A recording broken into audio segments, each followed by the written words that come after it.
வணக்கம் நண்பர்களே. இந்த தகவல் உங்களுக்கு நேற்றே அடைஞ்சிருக்கும் அப்படின்னு நினைக்கிறேன். இருந்தாலும் தெரியாதவங்களுக்காக இந்த வீடியோ மேக் பண்ணியிருக்கேன். என்ன அப்படின்னு பார்த்தீங்கன்னா, நம்ம எம்டி சாருக்கு செப்டம்பர் 2ஆம் தேதி அல்லது 3ஆம் தேதி பெயில் அப்ளை பண்ணி கண்டிப்பாக வெளியில் வர வாய்ப்பு இருக்குது அப்படின்னு சொல்லப்பட்டிருக்கு.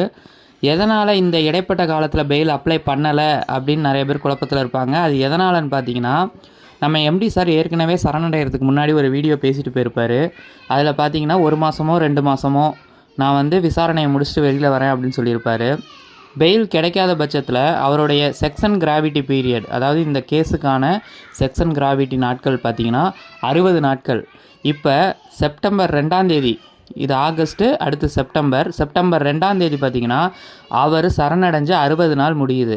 அதனால் அவர் அந்த 60 நாளை முழுமையாக கடந்துட்டார்.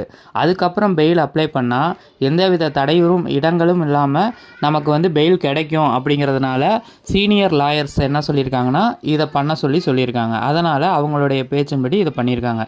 இன்னொரு சந்தோஷமான தகவல் என்ன அப்படின்னு பார்த்தீங்கன்னா, எம்டி சார் வெளியில் வந்த அடுத்த நாளே, என்றைக்கு வெளியில் வராரோ அதுக்கு அடுத்த நாளே நமக்கு ஏதோ ஒரு மகிழ்ச்சியான செய்தி சொல்ல போகிறாரு அப்படின்னு சொல்லியிருக்காங்க.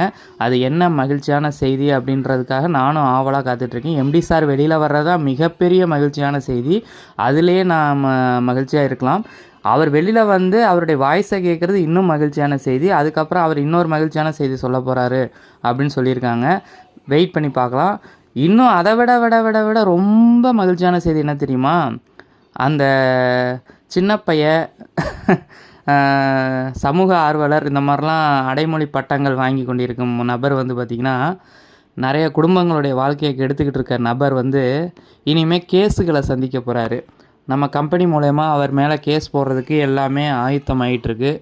கம்பெனியை பற்றி ஒரு இத்தனை லட்சம் பேர் ட்ராவல் பண்ணுற ஒரு கம்பெனியை பற்றி அவதூறுகள் அப்படின்னா எல்லார் மேலேயும் யூடியூப்பில் தாறுமாறாக பேசுனது, தப்பாக கம்பெனியை பற்றி எதுவுமே தெரியாமல், எந்த ஒரு ஆதாரமும் இல்லாமல், ஒரு ஆராய்ச்சி பண்ணாமல் சேர்த்து விட்டவங்க காசை கொடுப்பீங்களாடா அப்படி இப்படின்னு ஒரு மாதிரியாக எல்லாரையும் மன உளைச்சலுக்கு ஆளாக்குனது, இந்த மாதிரி யூடியூபர்ஸு எல்லார் மேலேயும் ஒவ்வொரு கேஸ் போட போகிறதா கம்பெனி சைட்லேருந்து சொல்லியிருக்காங்க. அந்த மாதிரி பண்ண போகிறாங்க. இதுதான் என்னை பொறுத்த வரைக்கும் இதுதான் எனக்கு ரொம்ப ரொம்ப மகிழ்ச்சியான செய்தி. இந்த மகிழ்ச்சியான செய்தி என் காதுக்கு கேஸ் போட்டாச்சுங்கிற தகவல் வந்த உடனே உங்களுக்கு பகிர்ந்துக்கிறேன். நன்றி நண்பர்களே. இறைவன் அருளால் எல்லாமே நல்லபடியாக நடக்கும் அப்படின்னு நம்புகிறேன். நன்றி நண்பர்களே.